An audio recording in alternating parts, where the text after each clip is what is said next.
Boa noite,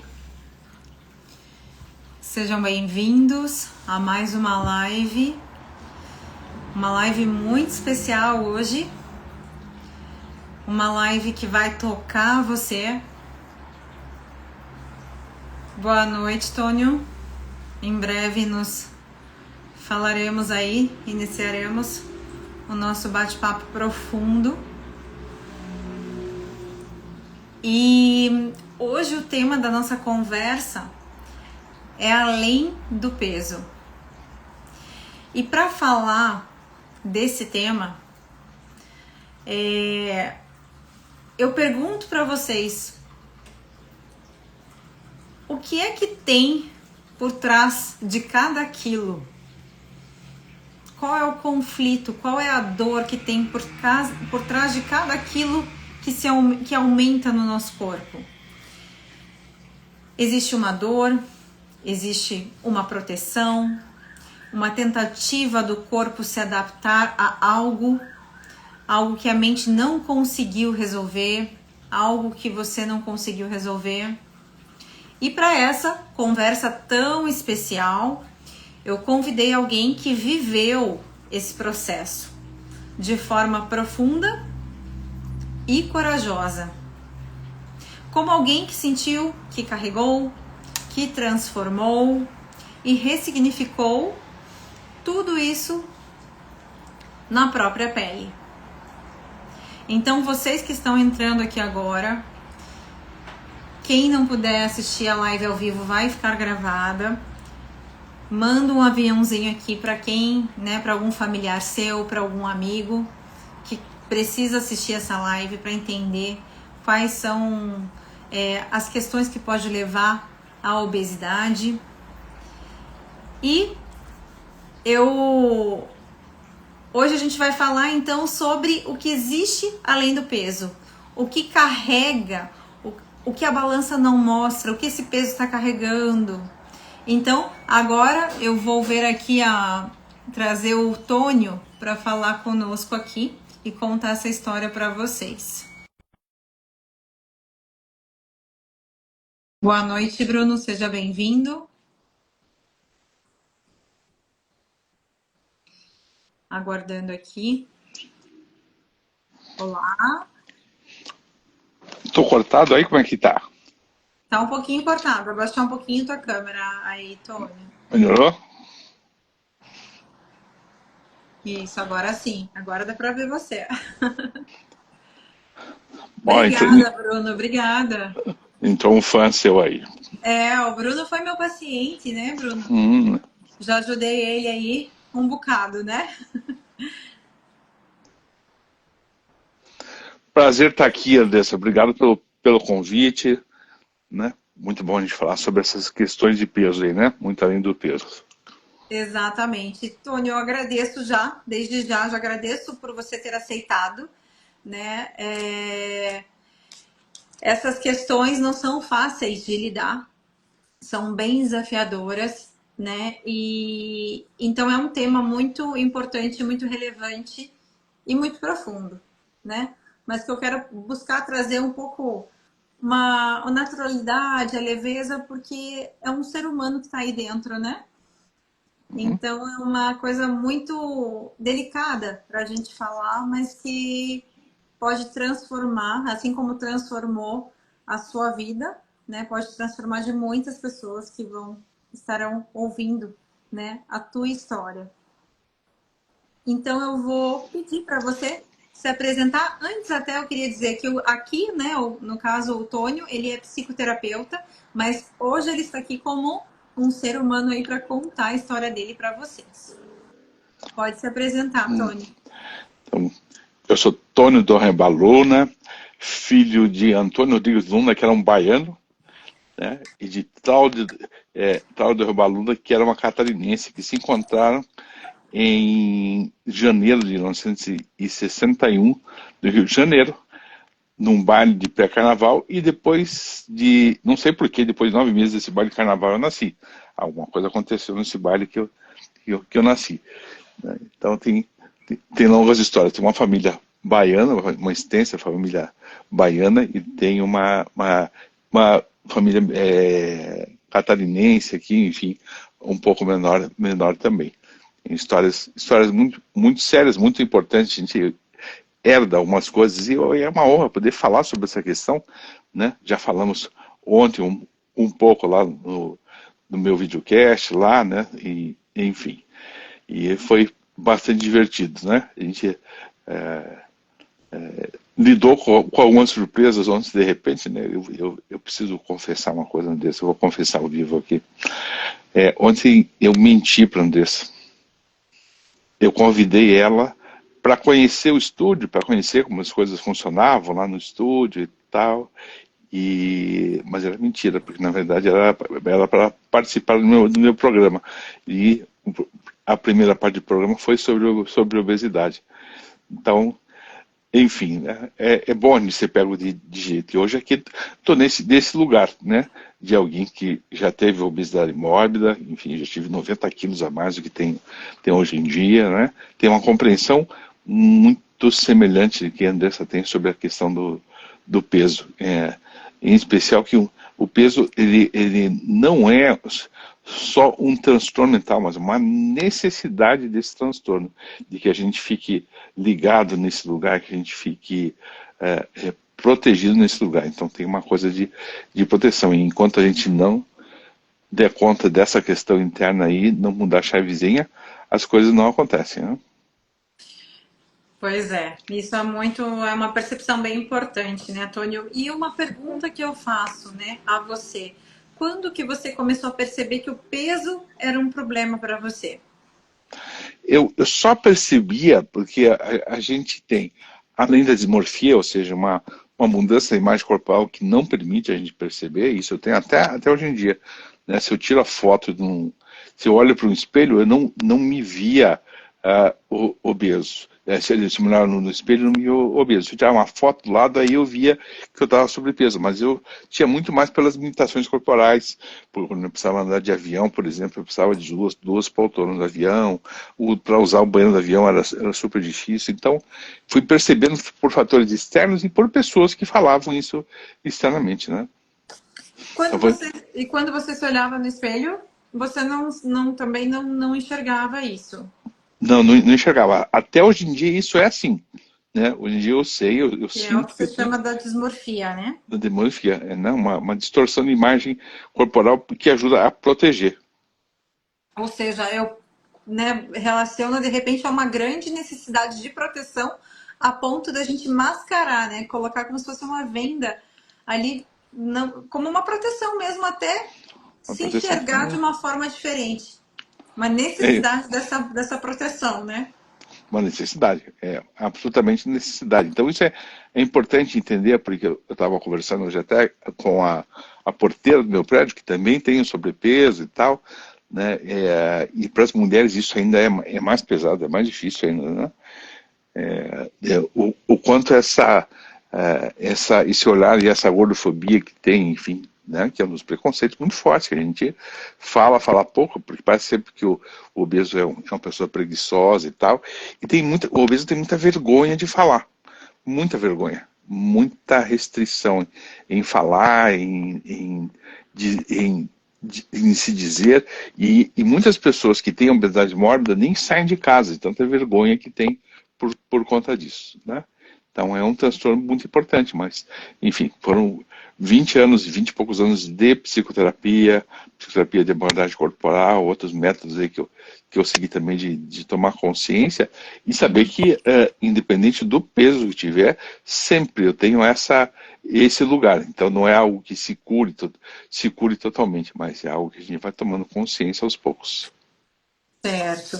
E para você, né, em relação a essa questão de como era quando você se deu conta, né, como que você enxergava essa relação com o seu corpo e com a comida, com esse desconforto, como você relatou do avião, de precisar, né, sentar em duas poltronas, como que era essa relação com a comida e com o seu corpo nesse período? Então, eu tive uma experiência eu fui oficial da Marinha Mercante durante 11 anos. Quando eu entrei na escola, em 1981, janeiro de 81, eu fazia atividade física diária e tal, e rapidamente eu perdi peso. Foi um momento muito importante para mim, mas rapidamente eu perdi bastante peso, 20 e poucos quilos de um mês. E me percebia muito frágil. Então o corpo estava, entre aspas, mais fortalecido, mas eu me sentia muito frágil, muito suscetível às fragilidades, né? Então, aos poucos aí que eu fui tomando consciência, mas é a ideia da comida, porque a gente obeso, a gente sente um prazer, uma necessidade muito menos do se alimentar, do aumentar de volume, mas uma necessidade de sentir o prazer, esse prazer oral, o prazer da boca. Né? Então, aos poucos a gente fui tomando essa consciência também. Então, nessa época, e até o tempo inicial de atividade física, fazia diário e tal, e quando comecei a viajar também, enfim, corria, fazia bons movimentos, andava nos navios, corria nos navios e tal, eu tinha alguma noção. É uma trajetória complexa de quem está se tornando um homem, né? Deixando de ser um menino protegido, né? O filhinho da mamãe, e assumindo um outro lugar. Então, aos poucos, eu fui tomando essa consciência, mas sempre esse prazer oral, né? O prazer da oralidade foi algo muito, muito presente para mim. Hoje em dia é algo muito mais controlável, muito mais... Né? Mas, enfim, paguei aos 42 anos eu me percebi diabético por conta da perda da visão. A visão começou a embaçar e eu achava que era um problema de visão. Enfim, fui no endócrino, fui na oftalmologista e tal, e descobri que eu estava com diabetes. Então foi aos poucos, muito aos poucos, percebendo. E essa é uma questão que eu acho muito importante, né? Que a gente, obeso, não tente resolver de uma vez, mas vá aos poucos tomando essa consciência. Olha só, você falou uma coisa que teve o caso de uma paciente minha também, que ela, quando você está falando, eu estou anotando aqui algumas coisas já, Uhum. porque a gente vai ter outras conversas aí, né? Mas assim, uma paciente minha, ela comentou que quando ela começou a perder peso, ela comentou que ela se sentia fraca e frágil. Ela ainda estava acima do peso, mas a percepção para ela de que ela estava ficando fraca. E é exatamente o que você relatou. Você começou a fazer atividade física, apesar de estar mais forte, você se sentia fraco. Então, olha, de novo, a gente volta de novo naquela questão do conflito, dessa necessidade de proteção, de que o tamanho te assegura, te protege, né? Na natureza, a gente fala na visão das leis biológicas, né? Na natureza, quanto maior esse animal, mais difícil dele ser atacado, né? Então, ele vai dissuadir aquele inimigo que ameaça ele pelo tamanho que ele tem. Então, existe uma vantagem biológica em ter esse tamanho grande, porque eu vou, teoricamente, né, biologicamente, o nosso cérebro vai pensar o quê? Para eu sobreviver, eu preciso ser grande para assustar aquele predador que vem sobre mim. Só que muitas vezes de certa forma, me fugiu a palavra aqui agora, mas é como se fosse assim, você quer usar essa estratégia, mas ela não está sendo eficiente. Ela está sendo ineficaz. Sim. Né? Muitas vezes. Porque você está precisando colocar aquilo ali para te proteger, mas você continua naquele conflito de desproteção. Onde você se sente sozinho, desprotegido. Isso, e muito de maneira inconsciente, né? E Muito de pouca maneira consciência. inconsciente. Né? Que muitas vezes a gente não percebe. A gente acha que porque eu tô com vontade de comer, então eu fui comer. Né? Me deu vontade, eu tenho vontade de doce, eu tenho vontade de chocolate, eu tenho vontade de salgado, né? Que é o que a gente sempre pensa nessa questão. E vem aquele prazer e muitas vezes a pessoa até se arrepende depois que ela come, né? Porque ela fala assim, não, eu podia ter ficado sem. Né? Então libera aquele hormônio ali, aquela né, a serotonina, aquela questão do bem-estar, né? E assim, só que muitas vezes é uma cilada, né? E ali vai se acumulando, se tem essa necessidade de aumentar, vai se acumulando ali, a gente vai conseguindo, né, com esse olhar que eu tenho hoje das leis biológicas, entender e faz sentido muita coisa. E para a gente pensar até nessa questão de desproteção. Então, você falou que isso em 81, isso você já estava há quanto tempo com esse sobrepeso? Foi, né? Olha, eu sempre... eliminou 20 quilos, né? Mas aí você estava com esse sobrepeso desde quando? desde criança eu sempre fui gordinho. né? Só quem foi muito ativo e tal, enfim, fazia esporte, mas sempre tive um pequeno sobrepeso a mais, né? Então, e aí, à medida que foi chegando a adolescência, aí essa necessidade de proteção, ela aumentou mais ainda, né? Eu cheguei a ficar bem, mas hoje em dia as calças que eu usava nessa época, eu entro 2 vezes e meia o meu tamanho. Então foi, e em especial na época quando eu tinha uma avó materna, mãe da minha mãe também, que era a minha mãe afetiva. E quando essa pessoa faleceu, aí isso disparou mais ainda. Aí eu fiquei ainda A mãe da sua mãe. a mãe da minha mãe, que Avó. tinha uma relação muito, até escrevi um livro sobre a história dela, né? E aí eu fiquei mais suscetível ainda a engordar. Mas eu só fui tomar consciência disso depois que eu saí da marinha e fui fazer psicoterapia, quando entrei na psicoterapia. Legal. Antes até que eu me esqueça que você falou um detalhe interessante, que você foi, né, surgiu ali de um carnaval, de uma festa de carnaval, né, onde seus pais se conheceram. Então a gente fala normalmente, né, todos nós, na verdade, nascemos de uma emoção, né? Foi um momento ali, seja de alegria, seja uma noite de alegria num carnaval, ou alguém que já estava num relacionamento, né? Mas para que haja isso, né? Esse contato desse casal, né? É um momento de uma emoção. Então, por isso, muitas vezes também, se a gente for parar para pensar, o quanto a emoção está ligada, né, na nossa vida, o quanto ela vai impactar em nós, seja positivamente ou negativamente, né? E as histórias pregressas também, né? As histórias dos E nossos as histórias pregressas antepassados. também, como você falou, essa identificação com a sua avó, né? Muitas vezes pode estar relacionada a alguma questão transgeracional, algo que viveu, né? Até porque lembra como a gente falou ali no estúdio, né? Quando você estava na barriga, quando sua mãe estava na barriga da sua avó, ela já tinha o óvulo que você ia fecundar. Então, ali Sim, naquele sim. óvulo, dentro da barriga da sua mãe, que estava dentro da barriga da sua avó, não sei se nesse caso a sua avó materna ou a avó paterna, que você tinha essa Materna. impressão. Materna. Materna. Uhum. Então, já tinha alguma história ali, algo que ela possa ter vivido que veio para você que estava na informação daquele óvulo, né? Então, eu falo muito para as pessoas que a gente não vem zeradinho de fábrica, né? Não Já vem bem. com É. alguma memória. Minha avó passou por um período de guerra. Então minha avó acumulava muitos objetos, em especial metálicos e tal. Minha avó, enfim, né, ela era brasileira, mas ela morava na Alemanha, onde conheceu meu avô, tal, que morreu na época da guerra também. Mas ela guardava muita coisa, até o final da vida dela. Ela guardava tampinha de refrigerante, ela guardava muita coisa como uma forma de proteção. É algo que eu copiei intensamente, né? Guardar, porque essa energia pode faltar em algum momento. Isso é sempre algo que me preocupa. Está faltando energia, vai faltar, vai acabar a energia do celular, vai acabar. Então é sempre uma sensação de repetição. Olha só, mais um ponto importante que você trouxe, que uma das funções da gordura é justamente essa reserva de energia. Então, se eu não tenho proteção, já é um conflito. Se eu preciso de energia, porque pode acabar, o que eu tenho que ter? Uma quantidade de gordura maior no meu corpo pode acabar. Sim. De forma inconsciente ou até consciente essa questão de energia, mas inconsciente, porque teu corpo está armazenando, porque ele está ouvindo que você está preocupado, que você está com medo que falte. Então tudo bem, Tônio, vamos resolver isso, vamos armazenar essa gordura e você vai ter uma grande reserva de energia aí para se faltar algum alimento, se faltar uma proteção.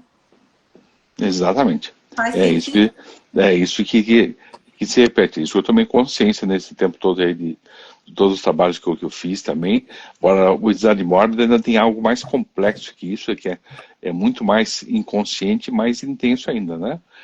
Uma coisa é você ter um sobrepeso, tal, acima do peso. Outra coisa, eu tive 210 quilos, né? Hoje em dia tenho menos de 120, né? Então, há uma uma diferença muito grande. Eu já tive, na época que eu estava na Marinha, tinha 78 quilos. Então, há um aumento dessa necessidade de proteção e criar um invólucro. Eu, às vezes, associo isso sempre como se a gente vivesse sempre dentro de um útero, sempre dentro da barriga da mãe, né? Tem uma música, não me recordo de quem que é o Mestre Jonas, que vivia dentro da baleia, né? Sempre tem um lugar grande que protege, que está, enfim, está seguindo, está ajudando a gente a não se perder e se sentir de uma forma segura. Por que Jonas vivia dentro da baleia? Por que ele não ia para o mundo, né? Então é uma necessidade de criar uma proteção muito grande em volta da gente. Exatamente. E teve algum momento que você percebeu que o peso não era só físico? Isso eu sempre percebi, desde a adolescência, eu tinha conversas muito claras. Minha mãe também era obesa, depois ela perdeu peso e tal, mas isso era sempre muito falado, né? E eu, enfim, tenho uma irmã que é psicóloga, que também é a minha irmã que veio logo depois de mim também. Então, enfim, em casa sempre as coisas eram muito conversadas nesse sentido. A gente lidava com essa percepção emocional, né? Mas por um tempo, eu me recordo no início da adolescência, perder peso para mim era algo assustador, era algo perigosíssimo, era uma ameaça muito grande a minha integridade. Então eu deprimia, ficava mal. Hoje em dia é prazeroso, mas nessa época não era, não. Era uma ameaça e vinha algum processo de tristeza muito forte. Então, às vezes eu ia para casa da praia, ia junto com a minha avó, que sempre me estimulou a perder peso e tal, e isso era muito assustador. Hoje não é, hoje é muito pelo contrário. Hoje Mas você já isso, lida melhor com isso. lido muito bem, até por sinal, lido bastante bem. Hoje em dia eu faço exercícios físicos diários em casa, faço caminhada, mas tudo é muito prazeroso, né? Lógico que eu fiz uma dieta cetogênica que me ajudou a aumentar o tempo diminuir o tempo de perda de peso e tal, né? Então, tem uma série de cuidados. Então, tive nutricionista, cardiologista, endócrino, várias pessoas que me acompanharam também, mas sem dúvida que a psicoterapia foi a questão mais central, mais importante. É um conjunto de profissionais aí que tem que ter.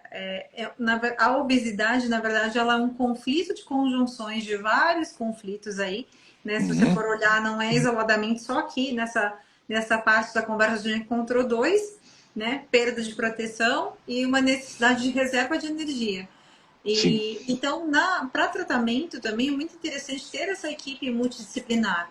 Então, ter esse olhar para a questão do cuidado físico, porque por mais que você olhe as emoções, já existe fisicamente uma alteração que vai ser preciso, né, olhar para a alimentação para você regularizar isso. Vai ser preciso olhar para questões de sono, né? Porque também uma noite mal dormida, então se eu não estou triste, se eu estou triste, se eu não estou bem, isso pode tirar o meu sono. Se tira o meu sono, isso vai atrapalhar uma série de funções do nosso organismo, atrapalhando, gerando uma ansiedade. Dessa ansiedade vai muitas vezes se transformar numa compulsão Uhum, alimentar.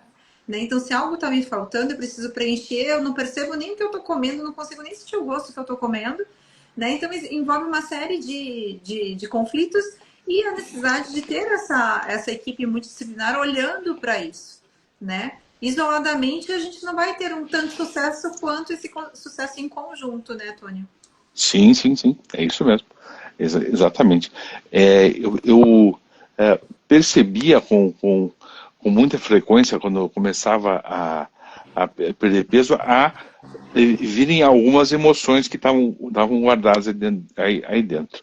Então, o movimento, eu gosto, uma das coisas que eu acho muito legal, enfim, já trabalhei também como terapeuta, sempre foi a questão do movimento, da dança, a arte também. A arte simboliza algo muito importante nesse processo de cura. Eu acho que os movimentos e a arte são essenciais nesse processo de mudança, né? E sair desse processo intenso de culpa, né? de autoacusação, de eu sou menos, eu deveria estar em outro lugar, devia ser diferente e tal também, né? A entender se não, isso é uma necessidade, uma fictícia necessidade, mas que só aos poucos, né? Aos poucos vai desmontando, porque às vezes ela funda a gente, né? Ela é algo que dá consistência e estrutura para a gente por um tempo, né? Sim, é verdade. Eu ia até te perguntar exatamente isso agora. Qual é a emoção, né? A emoção que tipo de emoção que você vivenciava, né? Quando você sente sente que estava por trás do ganho de peso?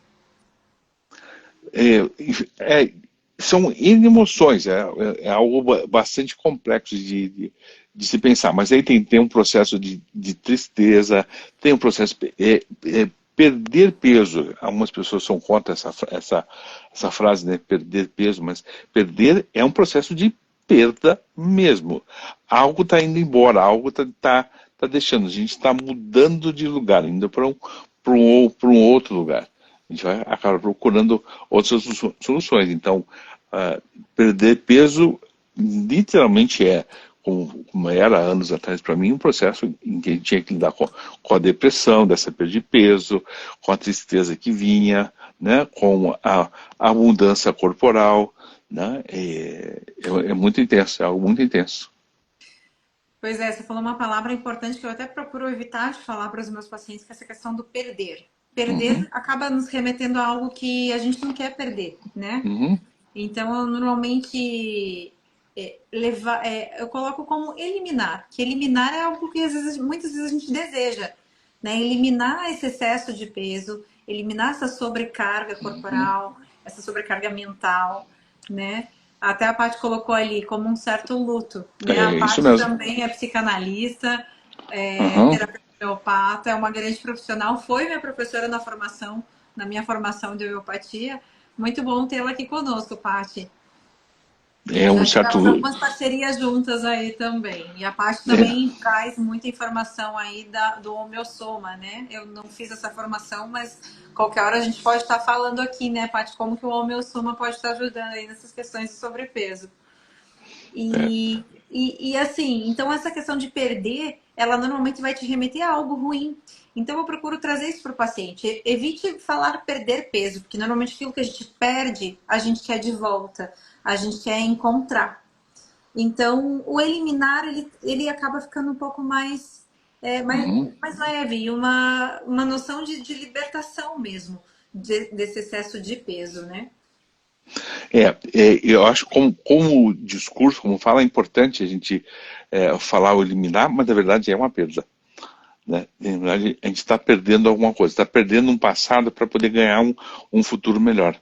Né? Então, Ou a gente pode ter esse olhar, né, de perder algo uhum. ali, né, que É, normalmente acaba levando para o outro lado, mas é uma forma assim, eu estou perdendo, eu estou me livrando, de repente como um uhum, livramento, né, também pode ser uma uhum, palavra que remete a um bem-estar, né, e não como algo que você quer recuperar, que você quer encontrar.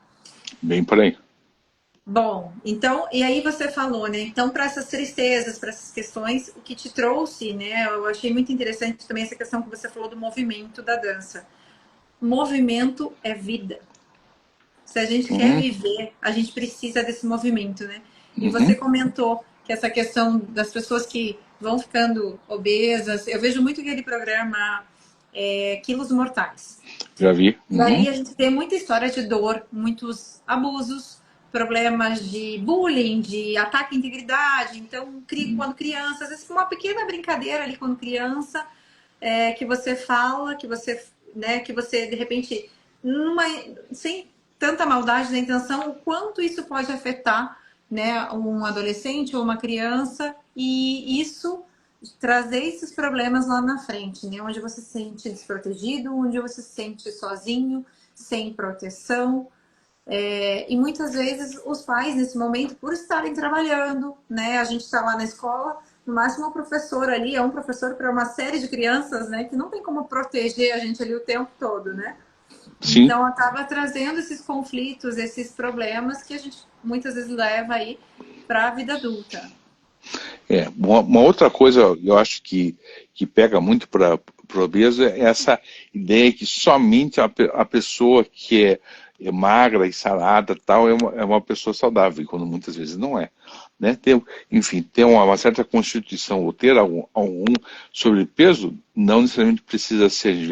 Exemplo do lutadores de sumô no Japão e tal, que tem um nível de gordura saudável, tem um corpo saudável, mas existe um sobrepeso. Então essa ideia de sucesso é quem está magro e está sarado não é exatamente verdade, né? A questão é que a gente possa lidar de uma maneira saudável com esse corpo e conseguir se movimentar e conseguir manter curiosidade sobre coisas novas, sobre outras formas de ser. Tempos atrás eu fiz uma aula de yoga dança, né? Foi foi um sábado à tarde, fiz com uma amiga minha que é professora de yoga e tal, e foi muito prazeroso, extremamente prazeroso poder fazer esse tipo de movimento. Tem um mentorando meu no Japão também que trabalha com o Zen Dance, que é um processo que ele juntou a dança ao movimento Zen e produz resultados super interessantes. A dança, esse movimento também libera, né, esses hormônios do bem-estar, atividade física em geral. Por isso que eu até sugiro normalmente para os pacientes, né, quando você não tem vontade de fazer atividade física, buscar aquilo que você mais gosta. De repente, se você não gosta, basta você começar, que depois de um tempo a gente começa a liberar esses hormônios do bem-estar e aí você passa a gostar. Né? Eu tinha até uma aluna que ela odiava fazer musculação, fazer atividade física, ela ia por obrigação, ela chegava com aquela cara assim, tô aqui por, né, tipo, reclamava, mas fazia. Era bonitinho até de ver o esforço dela em relação a isso. Depois ela pegou uma paixão pela musculação, pela atividade física, demorou um tempinho ali, 1 ano e meio mais ou menos, e depois quando ela estava mudando de cidade, indo embora, que ela começou a se apaixonar mais ali pela atividade física e foi um orgulho para mim. Né, de ver ela tão entusiasmada ali com a atividade física. Então, você se dá a chance, né, do teu corpo mostrar o bem-estar que você pode ter com esse movimento, né, de ir para a vida, né, de viver literalmente, né, Antônio? Até a Paty colocou aqui que o peso normalmente traz um significado, um mecanismo de defesa, em virtude de alguma situação. Exatamente. Pensar por aí mesmo. Um mecanismo muitas vezes inconsciente. Eu vou precisar de 1 minutinho só para poder ir rapidamente ao banheiro. Juro que já volto para a live. Me dá só 1 minutinho. Tranquilo, Tônio. Bom, gente, então quem chegou agora, a gente está contando aqui, o Tônio está contando a história dele, do que ele viveu, do que ele chegou a 210 quilos. E aqui ele está contando as percepções dele em relação a essa questão de saúde, como ele passou por esse processo, qual que é a transformação que o corpo dele viveu, né? O que ele viveu mentalmente também em relação a isso. Então, quem não puder assistir, quem estiver aqui assistindo, compartilha, clica aqui no aviãozinho, manda para os seus familiares, para os seus amigos que precisam ouvir, de repente se basear nessa história para fazer um movimento novo aí para a vida. Tá sendo bem interessante essa história que ele vem contando aí. Em breve ele tá voltando, tá retornando aí. E aqui não sei se tem alguém que está assistindo, que conhece alguém que sofre com obesidade. Alguém que tem alguma pergunta.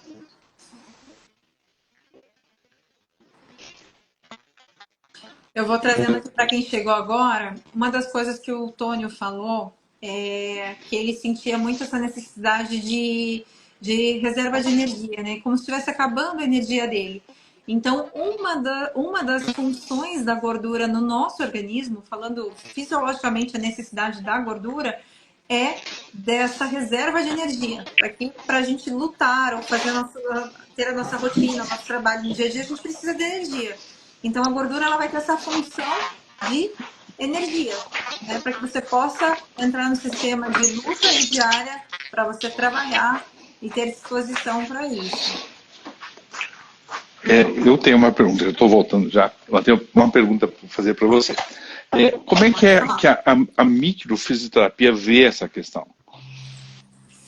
A microfisioterapia, Antônio, ela na verdade, assim, a gente vai através do toque sutil fazer essa investigação no próprio corpo, né? Então, existem ali algumas páginas que a gente utiliza, mas ela não tem, assim, para cada diagnóstico, para cada patologia, uma página para a gente tratar. Eu digo página porque, assim, eu não tenho aqui como mostrar para vocês, mas a gente tem uma apostila no qual são mapas corporais e a gente vai tocando no corpo do paciente, seguindo aquela ordem daqueles mapas. E através desse toque no corpo, a gente vai identificar a cicatriz patológica que está naquele corpo.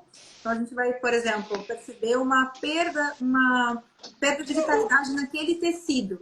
E a partir daquela perda de vitalidade, daquele ponto onde tem aquele bloqueio, a gente vai investigar no próprio corpo quais são os estágios corporais que estão afetados.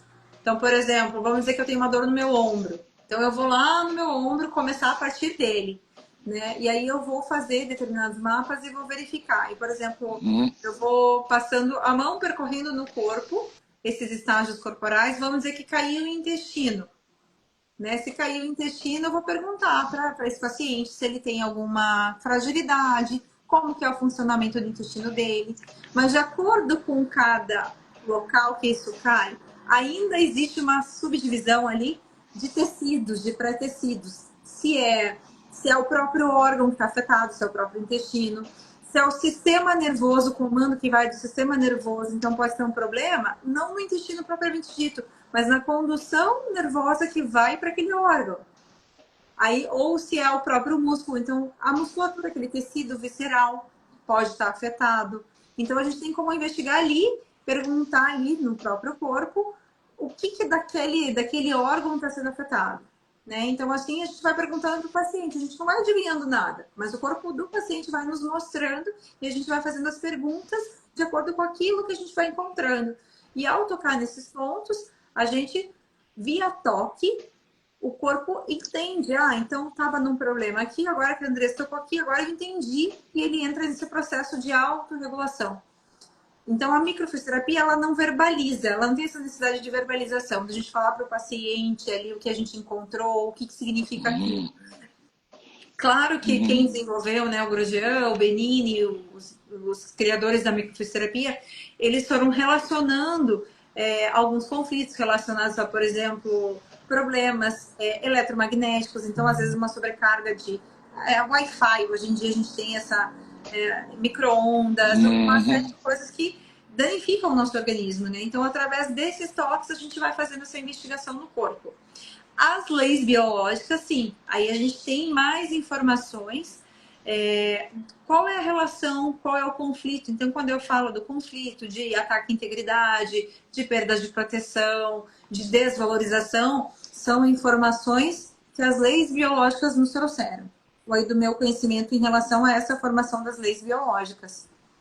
Entendi. Respondida a sua pergunta? Respondida, eu fico curioso em saber. Até porque eu acho que você toca um tema que, para mim, como terapeuta haitiano, é muito importante, que é a autorregulação, que é a capacidade de entender que o corpo consegue se deformar, consegue sair, mas também tem uma capacidade de se autorregular e que, enfim, o processo terapêutico devolve, né? Então eu acho muito legal a gente confiar também, né? Tem uma certa confiança de que tenho essa possibilidade, mas eu não estou programado somente para poder estar desregulado, mas também tem algo internamente que me ajuda a despertar esse lugar. Eu percebi muito no meu processo que à medida que algumas coisas estavam se regulando, partes do meu corpo, outras partes, o fígado estava melhor, o rim estava melhor, havia um processo de mudança bem intenso, bem grande também. Eu fiz muitas sessões de acupuntura também, que foi bem importante. Tive o método Resseguier como, vamos dizer, 80% do meu processo de recuperação também foi esse trabalho de consciência corporal também, através do método. Então isso me ajudou bastante. Eu descobri, eu acho, Andressa, uma coisa que eu percebo, eu estou com 63 anos de idade, né? E uma coisa eu acho que é sempre importante, é nunca achar que você já está sabendo tudo e que você já está, enfim, então tá bom, agora eu já tenho uma certa idade, já sei, já tenho maturidade e já estou satisfeito com o que eu tenho.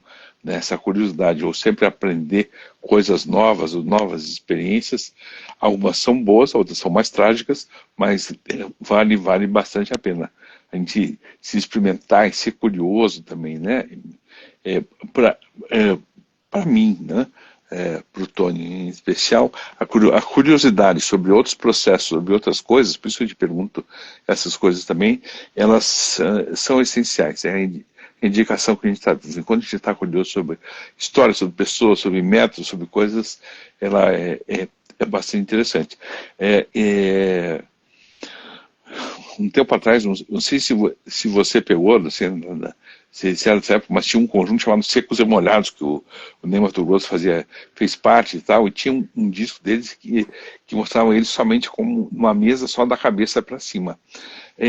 A gente, obeso, tem muito pouca noção corporal, da cabeça para baixo, né? Pouca noção, às vezes chega no pescoço, mas é uma noção estranha eu, hoje em dia, isso para mim está integrado. Meus pés, todos os meus pés eles estão de meia, porque está um frio incrível aqui em Curitiba, né? Mas a gente passa a ter noção de um corpo inteiro, e o que a gente não tem. Foi um LP muito legal para descer, né, Secos e Molhados, na época uma banda muito legal. Nem Mato Grosso fez parte, não me recordo se Rita ali fez parte também, mas enfim, né, foi um álbum muito feliz, muito interessante. Então essa noção corporal, uma noção de integridade, né, hoje em dia eu consigo. Antes eu olhava o pé, parecia que era um outro corpo, era uma coisa de uma outra pessoa, né? Hoje em dia Eu não sei se fica um pela pouco. questão do volume corporal, de muitas vezes você não enxergar dali da barriga para baixo, no caso de uma obesidade, se isso é como se te cortasse a certa visão. Me veio isso na cabeça agora, né? Não sei se é com relação a isso, né? Que querendo ou não, por esse volume, você acaba vendo, você se enxergando, acaba vendo mais essa parte da cintura para cima, né? Do tronco para cima, e não vendo ali embaixo. Quando você consegue, até eu vi em alguns programas esses obesos falando, né? Que quando você consegue ver, enxergar a sua perna, seu pé, seu joelho, isso traz uma sensação de integridade. Mas também existe uma questão, uma leitura haitiana, a vascularização desses espaços de energia vital desses lugares. Antes, mesmo que a gente possa olhar e perceber, ela é muito pouco presente. A partir de um certo momento, só que a gente começa a ter noção disso. Por exemplo, tinha parte das minhas pernas, a parte inferior das pernas e próximo dos pés, com muito pouca energia, estavam sempre muito escuras, a coisa circulava muito pouco. Eu gosto, tenho feito um pouco disso. Sim, é uma desconexão, né? A pessoa Essa viram área da pelve, né? Essa área da pelve para a cabeça tem até, eu não conheço muito sobre isso, mas alguém que conhece que pode estar nos ajudando, mas essa questão dos chakras, né? Então ali é onde estão os órgãos vitais, é nessa área da pelve para cima. Mas Se a gente for parar para pensar nisso também. e a percepção da gente é uma desconexão. A gente, como a Patrícia aí colocou, a gente está desconectado mesmo. A gente não tem uma noção. Logicamente, é estranho para quem nunca passou por isso. Por exemplo, a gente hoje em dia eu posso olhar para os meus pés, eu posso tocar os meus pés, eu consigo me abaixar, tocar meus pés, olhar os dedos dos meus pés, olhar. Isso é um espaço que normalmente a gente não tem, a gente nem tem consciência, né? Eu me recordo de alguém dizer assim, mas por que teus pés e os tornozelos estão tão escuros? Eu não tinha nem percebido isso, né? Um dia isso desapareceu completamente, mas não tinha noção. Então há uma falta de vascularização mesmo, uma falta de energia vital nesses lugares impressionante, né? A luta com a gravidade e ou seja, de conseguir se manter em pé é algo muito desconectada por um berço. Então, o que traz o nosso retorno venoso até que melhora essa circulação, o caminhar, o próprio movimento do passo, ele faz esse bombeamento, esse retorno venoso para o coração, isso falando fisiologicamente, né?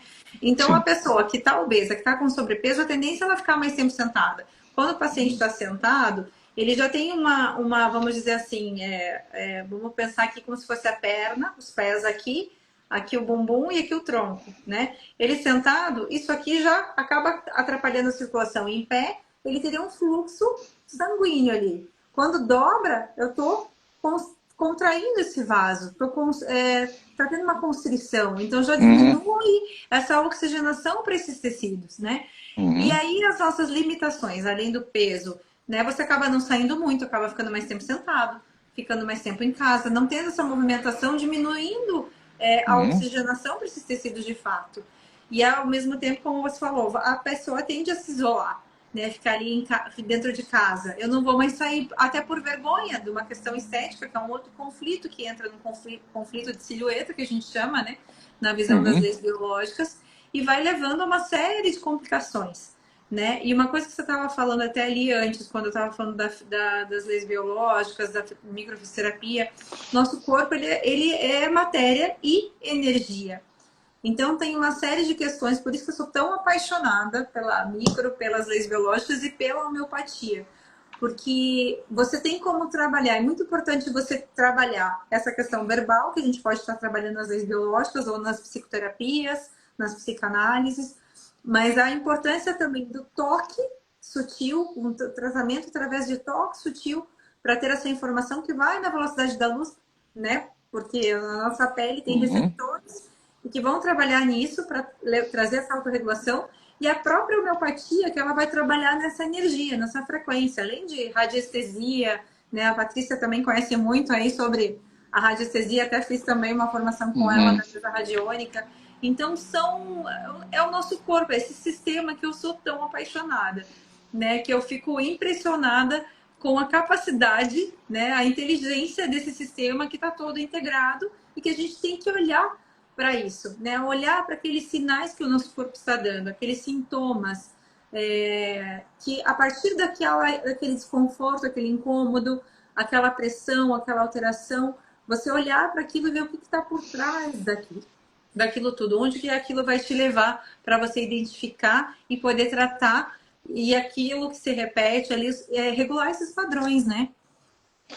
Você falou da radiestesia também, a Patrícia falou da síndrome metabólica também, né? Que é algo muito importante, que me ajudou, quer dizer, me levou também a ter a diabetes. Mas a radiestesia, quando eu tinha 8 para 9 anos, eu aprendi com a minha avó.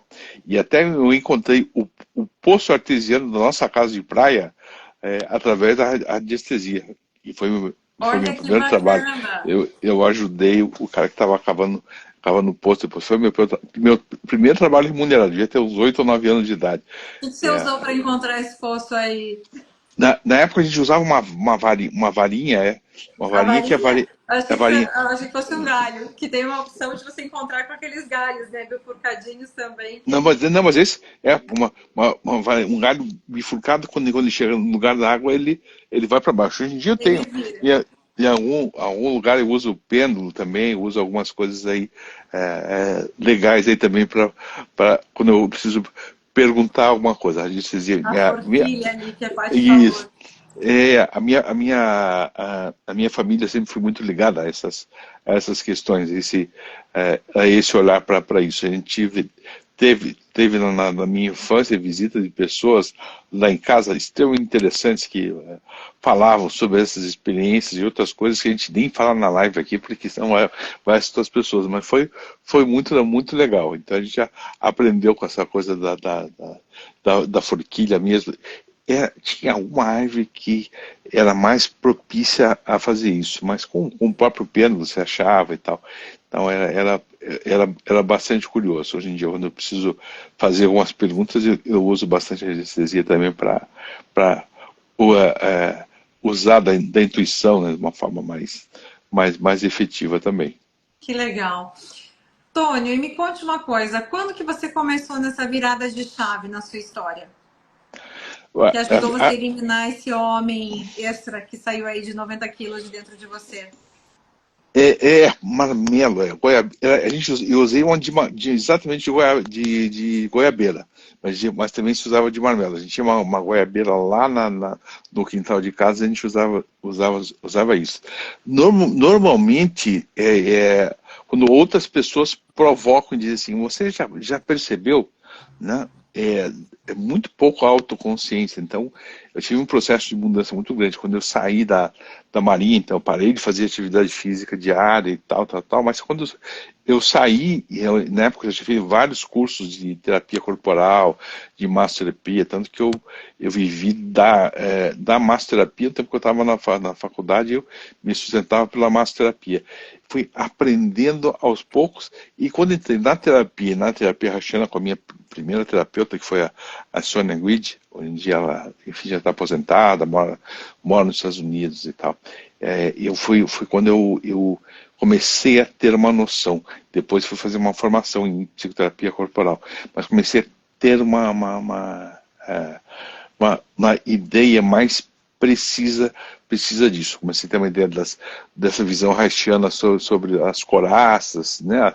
Os 7 níveis de coraça. Comecei a perceber que aquilo estava longe de ser algo teórico, mas era muito perceptível. Hoje em dia, enfim, a leitura corporal é uma das minhas leituras que eu uso nos processos com meus pacientes e tal. Então, ou seja, em 92, 93 foi quando eu comecei a ter um pouco mais noção disso aí. As fotos que eu tenho dessa época são assustadoras. Quando eu olho, eu falo, meu Deus do céu, eu tenho, enfim, 2 vezes o tamanho que tenho hoje em dia, né? Eu estava bem maior, mas não tinha essa noção. E aos poucos fui fazendo. Mas o movimento corporal sempre foi muito, muito importante. Que bacana, que bacana. Bom, e as emoções que você tinha até mesmo antes, né, dessas mudanças físicas do seu corpo, você dessas coisas que a gente confirmou, que a gente colocou aqui, você se identifica, lembra de algo que, é, Andresa, eu passei realmente por alguma percepção de desproteção? Você se lembra de algo onde você se sentiu desprotegido? Não, eu lembro depois, quando eu tomei processo de consciência, mas antes eu não sabia. Não se me dava sentido. Quando eu tive a perda da minha avó, né, a mãe da minha mãe, isso foi um processo que anos depois eu fui entender que aquilo ali foi um fator definitivo. Tinha ali uma proteção emocional, tinha uma relação emocional de cuidado, de amor, né? Acho que amor é uma palavra importante. Aquilo ali foi, mas isso eu tive consciência muito tempo depois. Na época eu não tinha consciência, não. Eu só engordei exatamente para me proteger dessa perda que eu tive que eu não sabia. Alguns anos depois, no processo de terapia e nas coisas que fui fazendo, que eu fui tendo essa noção. Legal, bacana. É bom, é importante a gente ter essa consciência, né? Uhum. E como que você se sente hoje com o seu corpo e com com a comida? Hoje eu tenho uma relação muito diferente, né? Eu como muito pouco hoje em dia. Raramente, por exemplo, eu não como uma pizza há mais de um ano. Tem várias coisas que são muito prazerosas, mas é muito prazeroso. Eu tinha 19, não, quando eu saí da Marinha eu já tinha um pouco mais, eu tinha uns 27, 28, mas com 18 para 19 que eu entrei para a Marinha e comecei a ter noção. A Acho que Patrícia quando você perdeu a sua avó, que idade era? daí eu já estava com uns 28 anos, tinha um pouco mais de Foi na fase idade. adulta. E na Já. infância, não tem nada que te remete a alguma questão de desproteção? É, não, da infância não. Eu Porque tenho. desde a infância você falou que desde pequenininho você se via Eu tinha. gordinho, né? Gordinho, mas eu tinha uns 4, 5 quilos acima do peso e tal. Não era nada excessivo. Foi na adolescência para frente que a coisa começou a se intencionar, ficar mais intensa, mais forte. E não te remete a nada também agora, tendo procurando lembrar o que foi que possa ter tido essa Então, desproteção ou essa necessidade de reserva de energia? Não, porque no período da adolescência tem essa questão de se firmar como homem, como segurança no mundo, como uma relação mais efetiva. Tinha a questão da sexualidade, tem uma série de fatores. Não é um fator assim, não tive um trauma específico e tal. Tive, enfim, alguns acidentes, mas já foram bem posteriores, coisas graves que aconteceram comigo, mas foram bem posteriores. O navio que eu tive que explodiu, enfim, nos Estados Unidos e tal, mas isso já tinha mais idade, né? Essa Mas própria, você participou de alguma possível guerra ou algo que você precisaria proteger toda uma sociedade, um país? eu não, mas os meus antepassados, sim, meu avô, sim, né? Ou seja, já tem isso na memória, né? A minha avó passou, minha avó morou na Alemanha na época nazista, enfim, minha avó era uma antinazista, então foi convidada a se retirar da Alemanha algumas vezes enfim, porque tinha um outro viés. E meu avô foi soldado, foi cabo do exército alemão, né? Tanto que tem, possivelmente até eu vou escrever um outro livro das cartas que meu avô, durante 4 anos de guerra, mandou para minha avó, que minha avó se separou dele na Alemanha e veio para cá, e depois nunca mais o encontrou. Era o grande amor, minha avó. Ela é o grande amor da vida dela, nunca mais encontrou. Ela veio grávida da minha mãe, e minha mãe nasceu, nunca conheceu o pai e tal. Então, essas histórias aí de perda e tal são muito fortes, muito Olha fortes. só, então se veio sem o seu pai, quer dizer, sem o pai dela, né? Sem É o pai dela, sem o pai dela, sem o pai completamente. dela. Ou seja, a falta de um homem na família já traz essa possível desproteção, né? Essa Uhum. percepção de desproteção que o homem protege, né? O ninho Sim, sim. maior, vamos dizer assim, a fêmea, o ninho menor, né? E como a Patrícia colocou ali também, a falta da avó, por mais que você tenha tido, né? Na época você tinha 28 anos, isso pode impactar na tua criança interior, né? Assim, uma avó importante que eu não tive nem ideia, porque ela faleceu bem antes de eu nascer, foi a mãe do meu pai, né? E eu, quando nasci, ela já tinha ido. Falecido. Então, eu tenho algumas percepções, até tive hoje conversando com meu irmão, exatamente sobre essas percepções e essa falta e esse processo. A gente vive numa sociedade muito machista. Então, você imagina a sociedade baiana, de Ilhéus, Cacaueira, tal, há tanto tempo atrás, né? E, enfim, foi uma pessoa que sofreu muito. Passou por coisas. A ancestralidade está marcada no nosso corpo, né? Tá? A herança epigenética muito forte no nosso corpo, né? A gente não tem como mudar o passado, mas a gente tem como mudar a percepção que a gente tem diante dessa situação, né, que Sim, foram sim. vividas, né? Tônio, então para a gente fechar aqui, que está quase acabando o nosso tempo aqui da live, o Aham. que você diria para quem ainda vive em guerra com o próprio corpo? Coragem. Coragem de poder se enfrentar e de poder falar com outras pessoas sobre isso. Me recordo, eu acho que até te contei essa história, eu fui conselheiro do Conselho de Psicologia aqui, presidi a comissão científica, e uma vez havia uma fala para um grupo de pessoas que eu percebi que ficaram assustados, porque eu pedi para me apresentar como psicólogo, psicoterapeuta e obeso. E a própria pessoa que estava apresentando ficou muito sem graça em falar sobre isso. É como se estivesse falando um defeito, né? Como se fosse um defeito grave. Coragem para poder fazer isso. Selecione, fale com outras pessoas, discuta sobre isso, não tenha vergonha. Né? Não vamos dizer, é um tipo de transtorno que a gente vai ficar que a gente tem essa necessidade de poder trocar, procure o auxílio de outros profissionais, fale sobre isso. Pare de se esconder, mas também não tenha culpa de se esconder, mas pare de se esconder nesse lugar e tenha coragem. Saia mesmo, mostre. Existe sim, na sociedade do sucesso, existe um preconceito com relação a isso, é um tabu, é isso mesmo, Patrícia, mas vale muito a pena a gente ter coragem para poder dar conta disso. E eu acho que a maior parte dos obesos, em especial os obesos mórbidos, não tem, ficam escondidos dentro de casa.